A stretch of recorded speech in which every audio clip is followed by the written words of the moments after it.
traditionnellement, on a toujours considéré, je vais peut-être me pousser un petit peu, on a toujours traditionnellement considéré la ville et l'agriculture de façon distincte.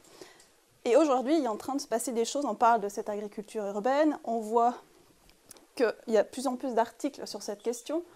Ça, c'est une espèce de chronologie des articles qui ont eu dans la presse romande.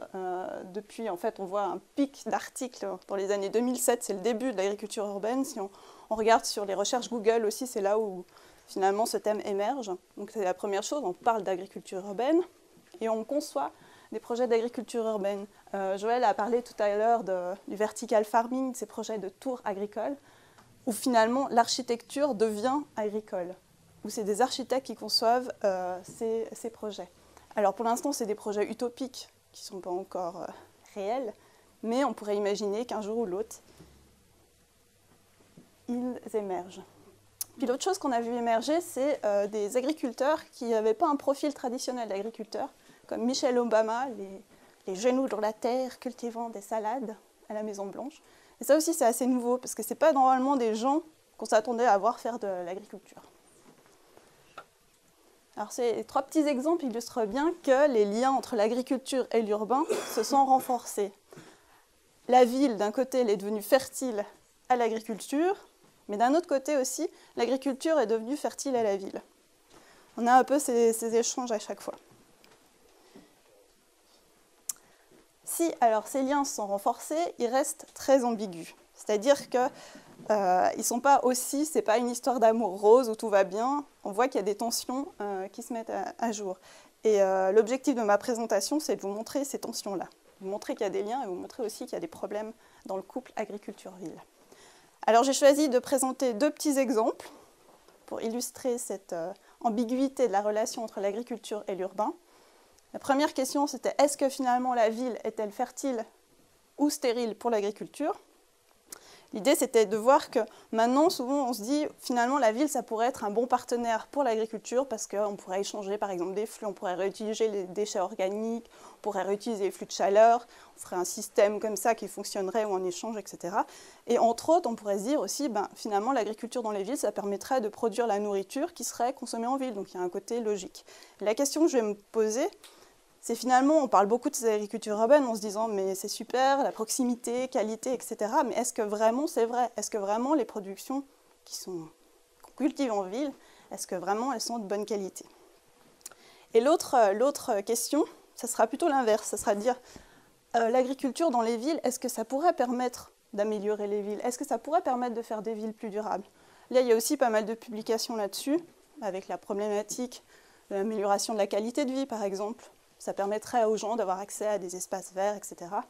Il pourrait y avoir aussi la question de, comme la nature en ville, l'agriculture pourrait permettre de filtrer l'air, de mieux gérer la qualité de l'eau en ville, etc. Et l'autre chose que je développerai moi, c'est l'idée du food miles, des kilomètres qui sont parcourus par les produits.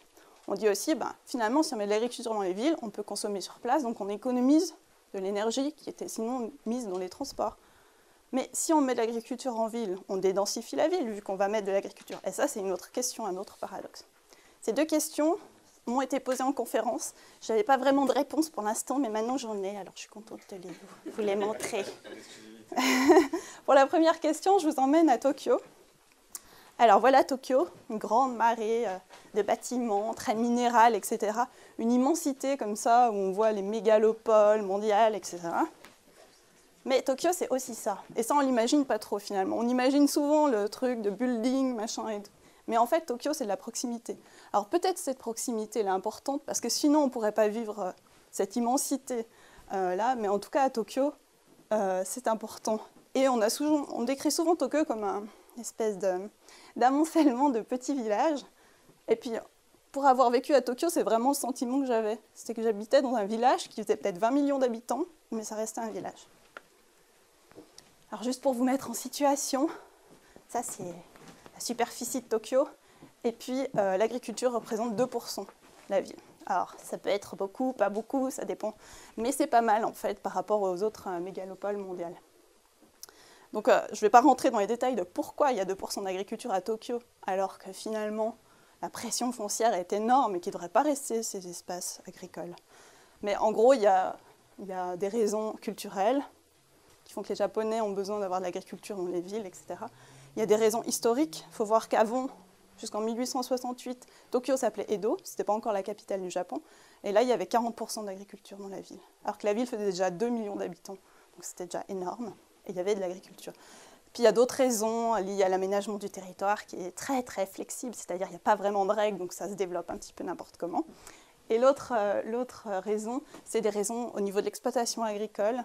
La structure de l'exploitation agricole fait qu'on peut développer par petits bouts, alors qu'on ne pourrait pas le faire en Europe, où on essaye de conserver quand même des surfaces de parcelles qui sont assez importantes. Alors, au Japon, la proximité, c'est très important. C'est très important. Tout le monde en parle. Pour tout le monde, la nourriture est très importante. C'est important d'avoir des produits locaux à Tokyo.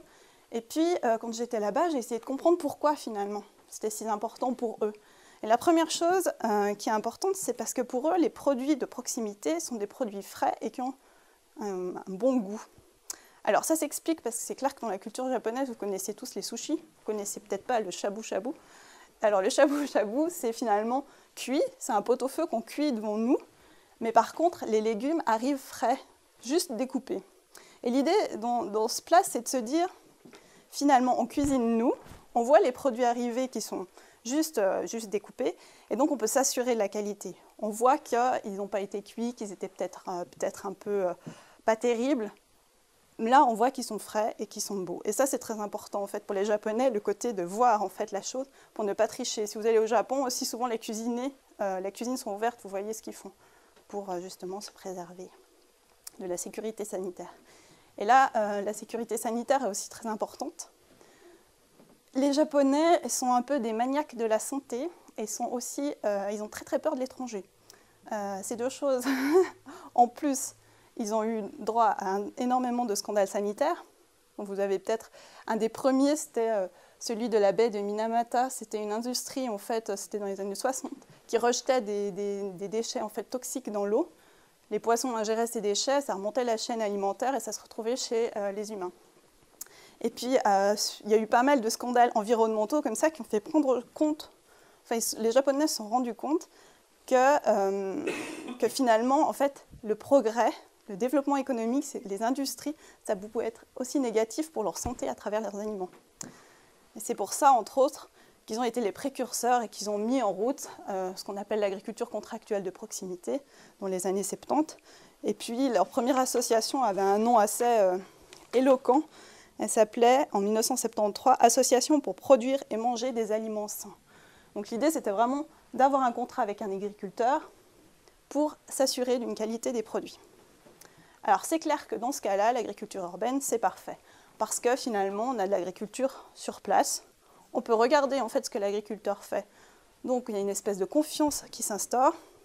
Et puis les agriculteurs ont pris ce jeu-là de la proximité et ils ont mis en place un certain nombre de moyens de vendre leurs produits. Et mon préféré, c'est celui-là. Donc vous ne voyez peut-être pas très bien. En fait, il y a un petit drapeau vert qui indique qu'il y a un point de vente de légumes. Et là, derrière, on voit en fait des consignes de gare, des coin lockers. Mais on pourrait arriver le soir, l'urbain tokyoïte, donc c'est à Tokyo, hop, rentre chez lui, il met une pièce et il peut avoir sa botte de carottes fraîches qui l'attend. C'est un peu le Selecta des légumes. Et c'est assez intéressant de voir toutes les stratégies qu'ils ont développées. Ils ont aussi développé plein de liens avec les urbains, etc. Donc on voit dans ce cas-là au Japon que finalement la proximité elle est intéressante pour le goût des produits, pour la relation qu'on a avec l'agriculteur, pour la qualité des produits. Mais la question qu'on se pose, c'est quand même, est-ce que la ville, c'est vraiment le lieu où on doit cultiver? Alors quand je posais ces questions au Japon, dans mes entretiens, ils n'ont jamais répondu franchement. Je leur disais, mais vous testez vos produits pour voir s'ils ne sont pas trop pollués? Non, non, non, non. Et l'idée, c'était comme le shabu-shabu, c'était de dire, si on voit, c'est que c'est bon. Et ils ne testaient pas leurs produits. En Europe, le comportement est différent. À chaque fois que je parle d'agriculture urbaine, tout le monde me dit, oui, mais vraiment, est-ce qu'on peut manger les produits, etc. Donc j'ai cherché des réponses. Alors j'en ai pas franchement, mais j'en ai quand même quelques-unes, peut-être des agronomes pourront les compléter. L'idée, c'était de voir, en fait, si finalement les productions étaient polluées ou pas. J'ai cherché des publications, il n'y en a pas énormément, il y en a beaucoup dans les pays en voie de développement, pas tellement dans les pays développés. Je crois que M. Pfeiffer, en fait, qui est professeur à l'UNIL, voulait développer un projet de recherche là-dessus, je ne sais pas encore s'il l'a fait. Enfin bon, quoi qu'il en soit, il y a la question de la pollution sur les légumes, en fait, est assez complexe, parce que déjà, il y a deux types de pollution, la pollution du sol et la pollution de l'air, et puis que finalement, la situation n'est pas très claire. Dans le sens où pollution du sol, c'est clair qu'il y a plein de publications qui montrent que les sols sont plus pollués en ville, ce qui est normal, parce qu'il y a eu plus d'activité. En même temps, il y a quand même des sols qui ne sont pas pollués en ville, et il y a des sols dans les espaces ruraux qui sont très pollués, donc on voit que c'est déjà très ambivalent. Pour la pollution de l'air, il y a eu des études, par exemple à Naples, qui montrent qu'on retrouve beaucoup plus d'hydrocarbures sur les feuilles au centre-ville qu'en périphérie. Mais en même temps, on se rend compte aussi que dans les transports, il y a aussi beaucoup de pollution qui se dépose. Vous prenez quelque chose qui vient des régions rurales, qui est transporté par camion, les gaz d'échappement du camion peuvent rentrer dans le camion, selon le type de camion bien sûr, et donc ils sont pollués aussi par le transport ou le stockage. Donc c'est pas si clair là non plus. Et l'autre chose qui est difficile aussi, c'est que ça dépend du type de légumes. Il y a des légumes qui sont beaucoup moins sensibles à la pollution que d'autres. Et là, il y avait une publication de l'OFEV qui était assez intéressante, qui montrait que, en gros, les carottes, les céleris raves, les salades et les épinards absorbaient énormément de polluants. Et puis que les poivrons, par contre, les tomates et les haricots, on en absorbait moins. Alors je pense que ça demanderait des études complémentaires pour voir en situation ce que ça implique. Mais ça pourrait être intéressant là aussi de faire des passerelles entre l'agronomie et puis l'agriculture urbaine pour voir finalement quelle production on pourrait utiliser. Bon, alors là c'est clair qu'on voit que ça risque de poser problème quelquefois de produire en ville de l'agriculture urbaine. Mais en même temps, on peut se dire qu'on peut limiter aussi la pollution, et c'est d'ailleurs ce qui est fait dans la majorité des cas. C'est-à-dire qu'il ne faut pas implanter de l'agriculture genre à proximité des routes, ou par exemple on peut changer le sol. Et ça, dans l'agriculture urbaine, c'est rarement du vrai sol en fait. C'est souvent des pots ou des choses comme ça. Donc là, on limite aussi un peu la pollution. Donc c'était un premier exemple pour vous montrer comme c'était complexe finalement, et que finalement, l'urbain, ça pouvait être un lieu fertile pour l'agriculture, pour mettre en place des relations, pour les agriculteurs pour vendre leur production, mais en même temps, ça pouvait être aussi remettre en question la production agricole parce qu'elle pouvait ne pas être saine.